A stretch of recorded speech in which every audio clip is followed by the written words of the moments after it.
ஆண்டவராக இயேசு கிறிஸ்து நாமத்திலே உங்களுக்கு என் அன்பின் வாழ்த்துக்கள். இந்த நாளுக்கான இன்றைய மன்னா பிலிப்பியர் புத்தகம் 4ஆம் அதிகாரம் 6வது வசனம். நீங்கள் ஒன்றுக்கும் கவலைப்படாமல் எல்லாவற்றையும் குறித்து உங்கள் விண்ணப்பங்களை ஸ்தோத்திரத்தோடே கூடிய ஜபத்தினாலும் வேண்டுதலினாலும் தேவனுக்கு தெரியப்படுத்துங்கள். அன்பான கர்த்தருடைய பிள்ளைகளே, இதை கேட்டுக்கொண்டிருக்கிற நீங்கள் பாருங்கள், நீங்கள் ஒன்றுக்கும் கவலைப்படாமல்.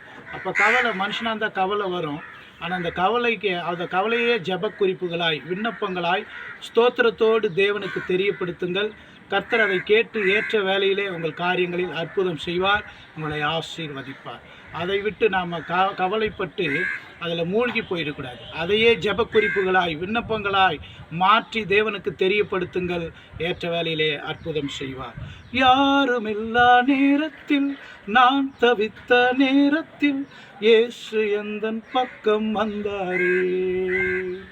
சோர்ந்து போன நேரத்தில், கலங்கி நின்ற வேளையில் இயேசு எந்தன் கை பிடித்தாரே.